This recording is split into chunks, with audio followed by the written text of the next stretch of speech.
Man nama, siapa yang tidur, walam yusalli, sampai enggak sholat subuh, balas syaitanu fi udhunih, setan kencing di telinganya. Untung Allah masih sayang, sehingga Allah yang Rahman, yang Rahim, ya Arhamar Rahimin tidak memperlihatkan mana tadi yang sholat subuh, mana yang tidak, semuanya sama. Tapi andai Allah tidak sayang, dia perlihatkan langsung tertulis WCS, WC setan. Kebahagiaan orang diukur dengan latar belakangnya, tapi kebahagiaan orang beriman adalah kapan? Nanti, yang hakiki, yang sebenarnya, yang tidak akan putus untuk selamanya. Wujuhu yawma idzin nadhirah. Saat itu wajah berkilau cahaya. Kenapa wajah berkilau cahaya? Ila rabbiha nadhirah, karena wajahnya memandang yang maha mulia. Siapa dia? Allah subhanahu wa ta'ala.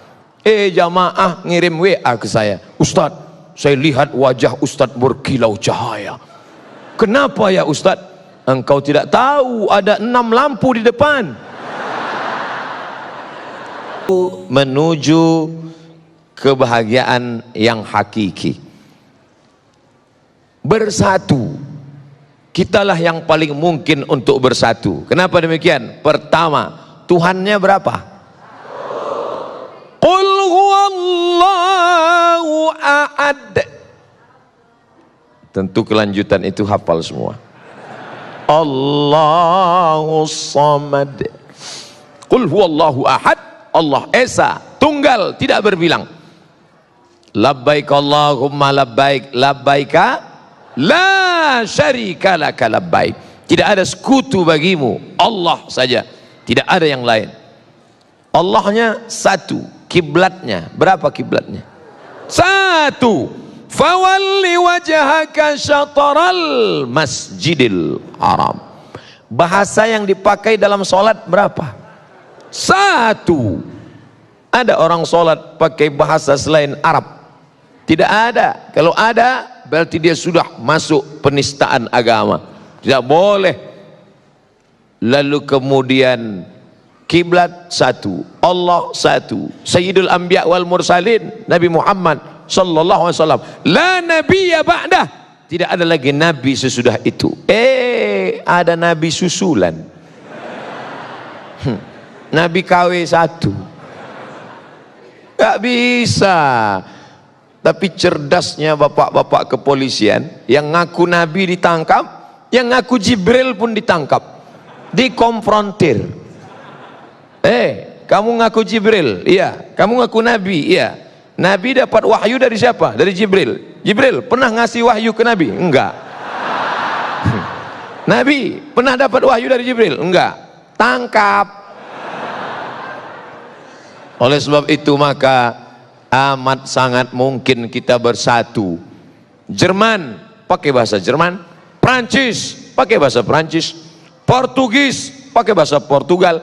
Mereka dengan berbagai macam bahasa, dengan berbagai macam agama, tapi bisa mewujudkan satu mata uang. Itulah dia euro. Euro Pak Ustadz, terserah. Yang penting satu mata uang. Maka kita amat sangat bisa bersatu seperti yang dipakai pada zaman Nabi Muhammad sallallahu alaihi wasallam. Dinar dan dirham. Uang emas dinar, uang dirham perak, sehingga kita tidak lagi pusing memikirkan apa yang disebut dengan mata uang, jatuh mata uang. Ketika kami mendapat beasiswa ke Al-Azhar Mesir tahun 1998, bersyukur, alhamdulillah dapat beasiswa. Tapi di saat itu melambung, $1 yang awalnya 2.500 menjadi 17.000. Melambung. Beberapa teman tidak berangkat, tapi Al-Azhar Mesir, Masya Allah, yang tidak berangkat langsung dikirim tiket. Kami yang berangkat sudah beli tiket duluan, menyesal. Kalau tahu begitu kemarin ngaku susah aja nggak berangkat. Tapi ternyata begitulah keadilan Allah subhanahu wa ta'ala. Cerita masalah bersatu, kita amat sangat mungkin bersatu. Tapi kenapa pada kenyataannya jangankan menyatukan mata uang, jangankan menyatukan kesepakatan, tapi menyatukan sholat subuh pun payah. Masih ada orang yang tidak mau sholat subuh di masjid ini. Kenapa? Karena tidak pakai kunut. Saya nggak mau sholat di masjid Pak Ustadz. Kenapa? Karena berkunut. Padahal antara berkunut dengan tidak berkunut dua-duanya sah. Yang jadi masalah yang nggak sholat subuh. Berdebat masalah kunut dengan tidak kunut sampai jam 2 malam. Habis suara tegang urat leher. Ada dalilnya, nggak ada dalilnya, ada dalilnya, nggak ada dalilnya. Besok pagi dua-duanya kesiangan. Masya Allah. Makanya kalau saya ceramah di suatu tempat diminta menjadi imam, Ustadz Somad silakan jadi imam. Tausiah subuh akan dipimpin oleh Al-Mukarram Haji Abdul Somad LCMA. Subuh ini beliau yang akan memimpin kita jadi imam. Silakan Ustadz. Batu. Karena saya tahu masjid itu masjidnya Muhammadiyah. Muhammadiyah nggak pakai kunut. Saya tidak ingin merusak jamaah yang ada di situ. Saya hanya berceramah tentang akhlak, tentang akidah. Maka imam tetapnya mana? Ada imam tetapnya, silakan. Karena saya di masjid dekat rumah saya, kalau saya jadi imam, bismillahnya jahar. Allahu Akbar. Bismillahirrahmanirrahim. Lalu kemudian setelah rukuk, rakaat kedua i'tidal, samiallahu liman hamidah, Allahumma hadina fi man hadait, amin, wa afina fi man afait, amin. Yang paling enak jadi makmum. Paling enak jadi makmum, nggak usah pusing mikirin. Malah yang ribut makmumnya. Disuruh jadi imam nggak bisa, jadi makmum komen. Maka terkadang lebih hebat pemain bola atau yang nonton bola? Yang nonton. Itu seandainya tadi bolanya agak ke kanan sedikit, pasti gol itu. Padahal dikasih bola nendang belum tentu bisa.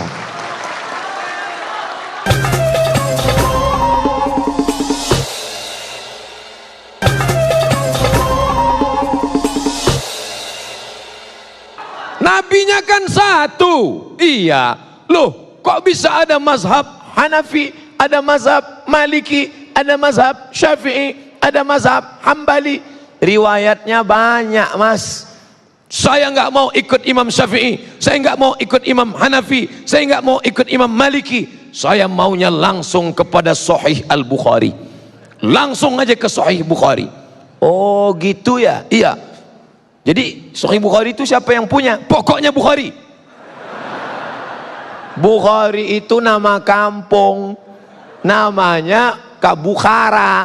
Orang Bukhara disebut Al-Bukhari, orang Makkah disebut Al-Makki, orang Madinah disebut Al-Madani, orang Mesir disebut Al-Misri, orang Bukhara disebut Al-Bukhari, orang Bandung disebut Al-Bandungi.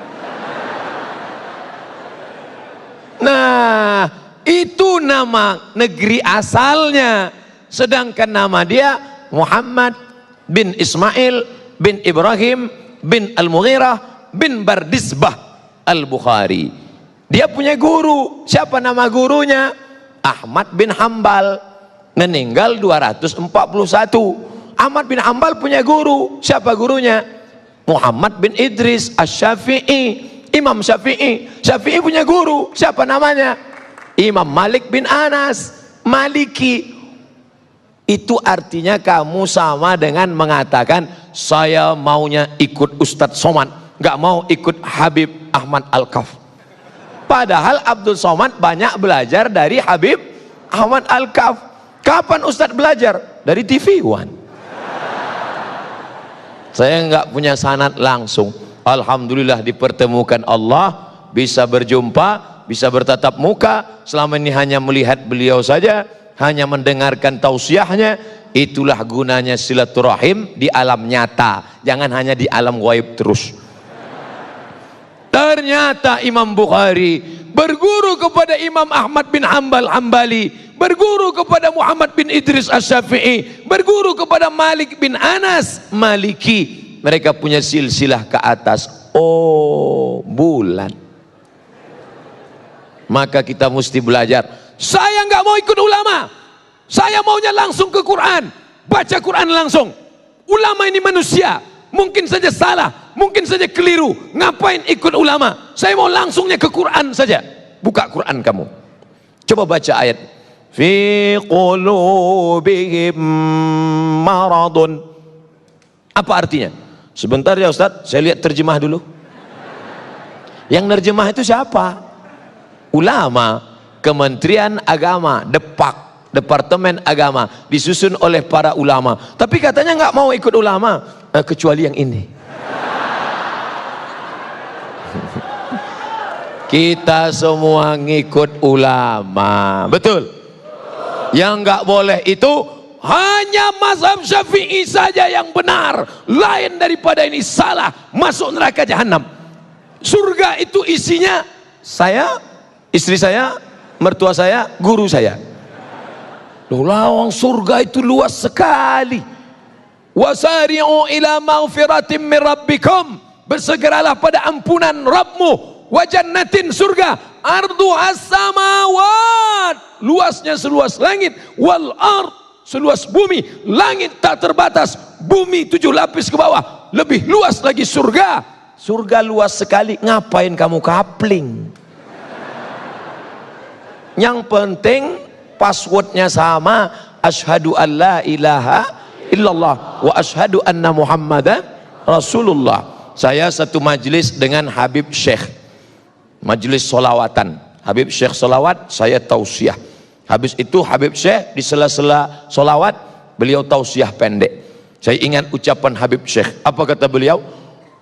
Sing Muhammadiyah mlebu nang surga, sing NU mlebu kabeh. Akhirnya orang NU masuk ke dalam surga. Ini masih kata Habib Syekh, dia kaget, dia lihat, loh ternyata orang Muhammadiyah ada, masuk surga juga, sama. Akhirnya setelah mereka sama di dalam surga, rapat. Orang kita kan suka rapat, rapat pemilihan. Tapi Allah Ta'ala sudah angkat semua. Sebenarnya yang merusak kita adalah kepentingan, yang merusak kita adalah hasad.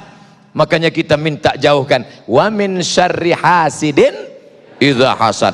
Ada Persis, Persatuan Islam, ada Al-Wasliyah di Sumatera Utara, ada NW Nahdlatul Watan di Nusa Tenggara Barat, ada Nahdlatul Ulama Mbah Hasim Asy'ari dari Jombang, ada Muhammadiyah Kiai Haji Ahmad Dahlan, ada Perti, Persatuan Tarbiyah Islamiyah dari Sumatera Barat. Semua ini adalah kendaraan organisasi sosial kemasyarakatan yang bergerak di bidang dakwah, di bidang pendidikan, di bidang kesehatan, di bidang dakwah. Punya lembaga dakwah ke desa-desa tertinggal, punya pendidikan, punya sekolah pondok pesantren, bergedang di bidang kesehatan, ada rumah sakitnya. Maka banyak titik persamaan daripada perbedaan. Nahdlatul Watan, Nahdlatul Ulama, Persis, Perti, Al-Wasliyah, Al-Irsyad, Muhammadiyah, semuanya sepakat bahwa sholat subuh itu wajib. Betul? Tolong sebutkan satu ormas yang mengatakan sholat subuh sunat muakkad. Kalau ada, saya mau ikut. Gak ada, semuanya sholat berjamaah. Ada Pak Ustadz yang mengatakan sholat nggak wajib. Terus gimana? Namanya mazhab eling. As-salatu khairum minan naum. Mas nggak sholat, eling aja. Sudah, cukup. Ini bukan ahlus sunnah wal jamaah. Lalu apa namanya? Ahlun naum wal kasal. Orang yang suka tidur dan malas.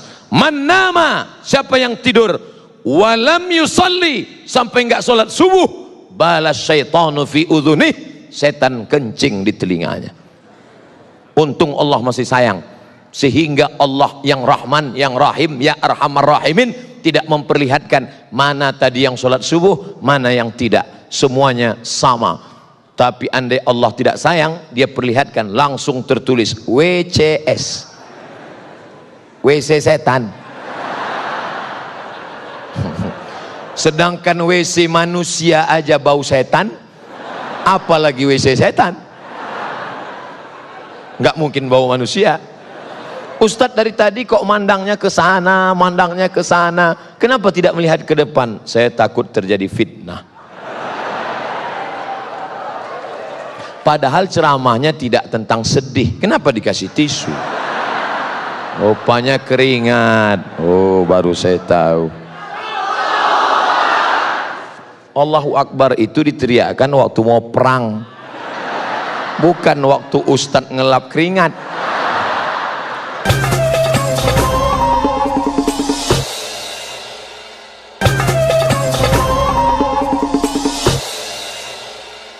Ketika kita sudah bersama, takbir tadi mengusir setan, karena ketika takbir dikumandangkan setan lari. Allahu Akbar, Allahu Akbar. Oh! Anjing melolong. Kenapa anjing melolong? Melihat setan lari. Walai aduraton. Setan lari sampai terkentut-kentut. Setan itu kentut Pak Ustaz. Ya, hadis yang ngomong. Duratun artinya kentut yang berbunyi. Kalau yang enggak bunyi, fusaun. Fusaun enggak bunyi, duratun berbunyi. Bau enggak bau sama. Lari. Itulah mengapa kita bertakbir keras, kuat, supaya kalau ada yang ngantuk-ngantuk, setannya lari. Mana tahu ada teman di sebelahnya. Allahu Akbar.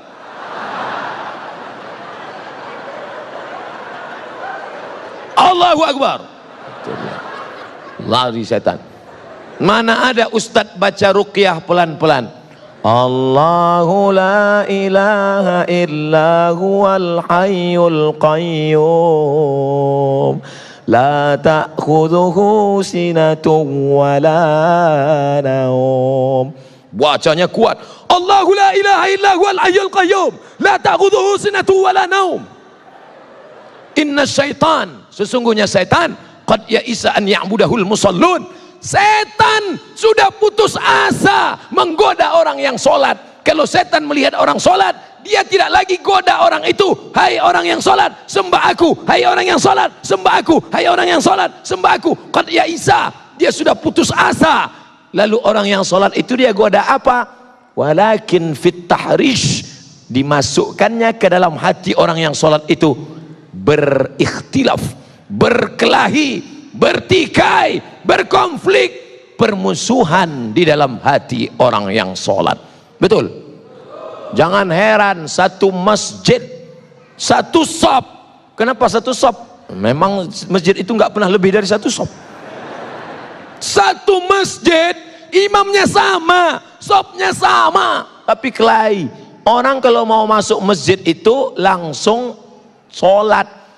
Sebelah kanan penuh, sebelah kiri, kiri kanan penuh, shop belakang. Ini orang kalau masuk masjid ngelihat dulu, si anu sebelah mana ya? Dia sebelah kanan, saya sebelah kiri. Dia kiri, saya di kanan. Akhirnya sampai suatu hari lupa masbuk, mau cepat-cepat, Allahu Akbar, rupanya dia di sebelah. Yang kamu pertahankan itu ego sombong kamu. Apa yang membuat kamu berkelahi? Makanya jelas dikatakan la yadkhulul jannah, tidak masuk surga. Siapa itu? Qati'ur rahim, orang yang memutus tali silaturahim. Semua yang hadir ini datang niatnya dua. Satu, silaturahim. Dua, ukhuwah islamiyah. Saya dengan bapak nggak ada hubungan silaturahim. Karena yang namanya silaturahim, kakek saya satu, kakek punya anak dua, anaknya punya anak lagi, antara cucu dengan cucu itu satu rahim, karena nenek mereka dulu satu. Tapi antara saya dengan bapak ibu di Bandung beda. Saya orang Melayu dari Sumatera, bapak ibu orang Sunda. Kumaha atuh damang? Jangan panjang-panjang, saya ngerti itu aja. Kita nggak ada hubungan. Tapi kalau diurut ke atas, ternyata kita masih satu rahim, yaitu rahim Hawa, istrinya Adam alaihissalam. Keturunan Adam kan? Sama. Ada yang sekarang ngaku nggak keturunan Adam, kata dia keturunan monyet. Makanya nggak mau silaturahim. Semuanya kita ini dari Adam. Kullukum min Adam. Semua dari Adam. Wa Adam min turab. Adam dari tanah. Maka lihat asal kejadianmu. Kau tidak akan sombong. Kau akan bersatu untuk selamanya. Adapun perbedaan-perbedaan. Ustaz. Jadi kita dari tanah. Iya. Teman saya itu kok selalunya mau bertikai saja. Mungkin dia dari tanah juga, cuman tanah sengketa. Apa ibu yang dimuliakan Allah subhanahu wa ta'ala. Apapun alirannya, apapun ormasnya, apapun partainya, asyhadu an la ilaha illallah wa asyhadu anna muhammadan rasulullah. Lalu bagaimana dengan kami? Mungkin kau bukan saudaraku dalam satu keyakinan, mungkin kau bukan saudaraku dalam satu akidah, tapi kau adalah saudaraku dalam satu kebangsaan, Negara Kesatuan Republik Indonesia. Dulu saya nggak pernah ngomong ini. Kenapa? Karena yang saya pahami kalau saya ceramah itu yang dengar orang Islam semua. Tapi ternyata ada saudara kita yang mendengar melalui internet. Dia tersinggung, loh kami kok nggak disebut? Ya salah sendiri, kenapa nggak masuk ke masjid? Bapak Ibu yang dimuliakan Allah subhanahu wa ta'ala, maka kita bersama bersatu. Selama di Bandung, tidak satu pun ada yang bertanya kepada saya, Ustadz NU apa Muhammadiyah? Nggak ada yang nanya sama saya. Sampai akhirnya saya ceramah ke suatu tempat, Ustadz dari ormas mana? Ya saya ormasnya banyak, macam-macam, karena saya memahami itu adalah kendaraan, itu adalah wasilah, itu adalah jalan. Maka kita ini semua akan masuk ke dalam surga Allah dengan syarat menjadi umat Muhammad sallallahu alaihi wasallam. Lalu kemudian kebahagiaan hakiki, kebenaran hakiki, kapan baru kita rasakan? Seorang petani akan merasa bahagia kapan? Ketika padi sudah mulai menguning, bahagia. Seorang pedagang kapan? Ketika orang ramai. Pedagang kalau sudah ngelihat ramai begini, wah ini kalau jualan laku nih. Politikus kalau ngelihat ramai begini, wah ini 2 kursi nih. Kebahagiaan orang diukur dengan latar belakangnya. Tapi kebahagiaan orang beriman adalah kapan? Nanti yang hakiki, yang sebenarnya, yang tidak akan putus untuk selamanya. Wujuhu yawma idzin nadhirah. Saat itu wajah berkilau cahaya. Kenapa wajah berkilau cahaya? Ila rabbiha nadhirah. Karena wajahnya memandang yang maha mulia. Siapa dia? Allah subhanahu wa ta'ala. Jamaah ngirim WA ke saya, Ustadz, saya lihat wajah Ustadz berkilau cahaya. Kenapa ya Ustadz? Engkau tidak tahu ada 6 lampu di depan.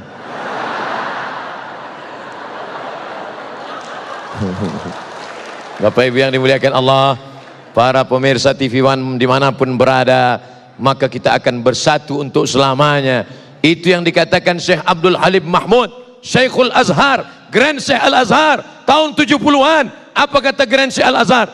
Ketika dia dalam perjalanan dari Mesir menuju India, di dalam pesawat terbang dia sempat menulis. Itulah hebatnya ulama. Di pesawat dia nulis. Sampai di India keluar satu buku. Judul bukunya Alhamdulillah hadhihi hayati. Alhamdulillah hadhihi hayati. Hebatnya ulama, dalam pesawat nulis buku. Ustadz Somad pernah nulis buku dalam pesawat? Enggak. Kenapa? Asal sampai pesawat. Ladies and gentlemen, all of our passenger. Syekh Abdul Halim Mahmud menulis cerita tentang autobiografi kehidupan, lalu sampai dia pada kesimpulan. Apa kata Syekh Abdul Halim Mahmud? Dalam perjalanan sejarah Islam ada 3 aliran. Yang pertama, nassiyun, kalangan tekstualis. Yang kedua, akliyun, kalangan rasionalis. Yang ketiga, irfaniyun, kalangan yang mengandalkan ilham, intuisi, rasa, zauk. Nassiyun, tekstualis. Akliyun, rasionalis. Irfaniyun, yang mengandalkan intuisi, rasa, zauk, ilham. Ketiga-tiga ini akan bersatu. Di mana mereka bersatu? Wa ma umiru illa liya'budullah mukhlisin lahuddin. Insyaallah kalau ikhlas kita akan dipertemukan Allah dalam pintu keikhlasan. Mudah-mudahan kita termasuk orang yang ikhlas insyaallah. Apa itu Ustaz Somad ngomong ikhlas? Emang dia ikhlas? Abdul Somad belum ikhlas. Dia hanyalah hamba Allah yang fakir, yang lemah, yang dhaif. Menuju keikhlasan, doakan saya semoga kita semua menjadi orang-orang yang ikhlas. Kiai, doakan saya jadi orang ikhlas Kiai. Habib, doakan Al-Fakir menjadi orang yang ikhlas. Jamaah semua doakan semoga Ustadz Somad mati husnul khatimah.